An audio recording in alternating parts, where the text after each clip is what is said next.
Bonjour, je suis Lo, peintre de marine. Bienvenue dans mon atelier. Si vous n'êtes pas déjà abonné à ma chaîne YouTube, vous pouvez vous abonner maintenant pour ne rien manquer des prochaines vidéos sur la peinture marine, mais plus spécifiquement sur ma technique. Parallèlement, n'hésitez pas à visiter mon site internet pour voir ce que je fais, ce qui m'inspire, où j'expose, quel événement je prépare, etc. Je me déplace régulièrement dans les provinces du Canada, alors j'ai également un atelier mobile qui me suit partout où je vais. En vous abonnant à ma chaîne YouTube, vous pourrez rester au courant de tout. Le sujet d'aujourd'hui dans l'Art Class Peindre avec l'eau, c'est le mouvement dans la peinture marine. On me pose souvent des questions sur ma façon de peindre, alors tout récemment, j'ai décidé de faire des vidéos pour expliquer comment je peignais et pour vous parler un peu de mon art. Aujourd'hui, je parlerai de quelques trucs et astuces. Tout d'abord, la peinture présentée dans cette vidéo est une acrylique sur toile galerie de 16 par 20 pouces, peinte en 2022 intitulée Plaisir au large. Le Paco est un bateau de plaisance qui existe vraiment et qui se trouve à Bas-Caraquet au Nouveau-Brunswick, au Canada. Il faut savoir que je fais mes propres photos et que tous les bateaux que je peins existent vraiment. La première étape de ma peinture, après avoir pris la photo ou les photos dans les ports, c'est le dessin. Je dessine le sujet directement sur la toile au graphite, ensuite je mets le dessin en couleur. J'utilise un appareil photo très performant qui me permet de prendre des photos de très loin. Donc même si les bateaux sont au large, je peux capter ce qui se passe en restant sur la terre ferme. Dans ce cas-ci, j'ai pris un très grand nombre de photos. Comme je l'ai dit dans une autre vidéo, j'utilise uniquement de l'acrylique. Pour cette œuvre, j'ai utilisé principalement du bleu de cobalt, du noir de Mars, du blanc de titane et de la terre d'ombre naturelle. Je n'utilise pas de couleurs pré-mélangées, je fais mes mélanges moi-même.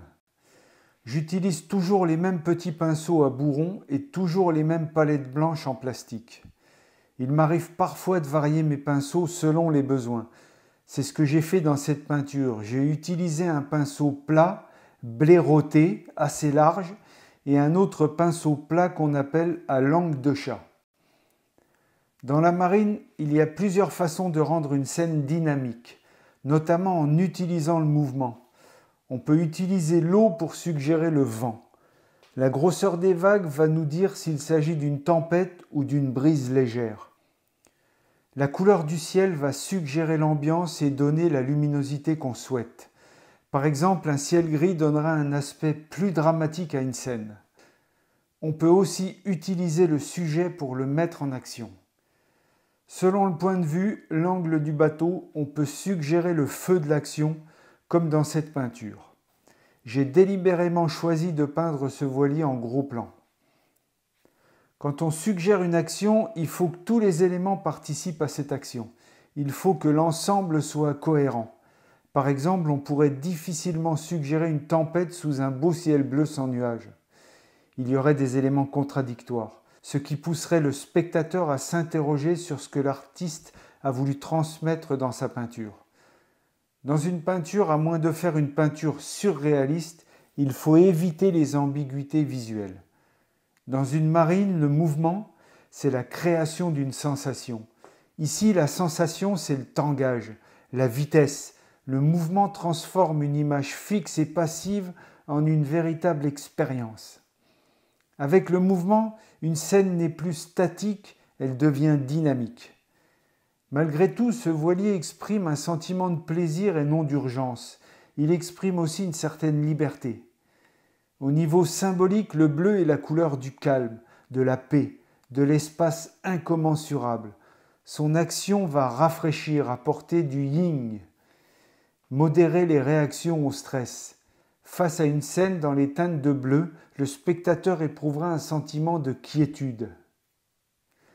Pour mettre du mouvement dans une œuvre, il faut privilégier l'illusion. Il faut aussi guider le regard du spectateur vers ce qu'on veut qu'il remarque en premier. Ici, il s'agit d'un sujet unique, alors le regard se porte tout naturellement sur le Paco.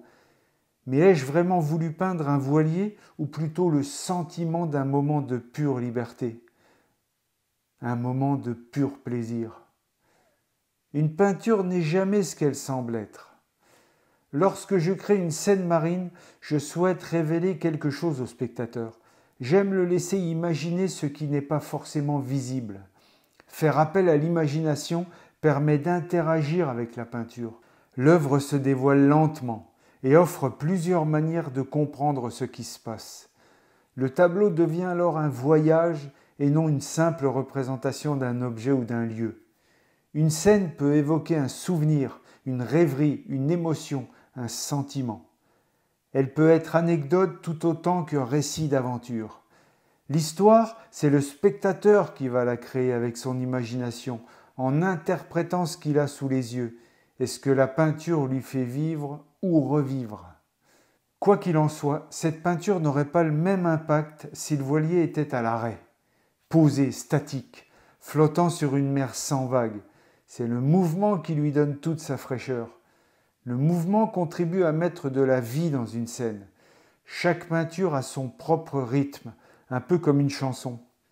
Bien utilisé dans une marine, le mouvement fait assurément danser le regard du spectateur. Si vous avez des questions sur un aspect technique dans la peinture marine, n'hésitez pas à m'écrire, je vous répondrai à travers une autre vidéo. D'ici à notre prochaine rencontre, n'hésitez pas à aller visionner les documentaires qui ont été réalisés en 2022. Les liens sont fournis sous cette vidéo. Merci de me suivre sur les réseaux sociaux et bonne peinture.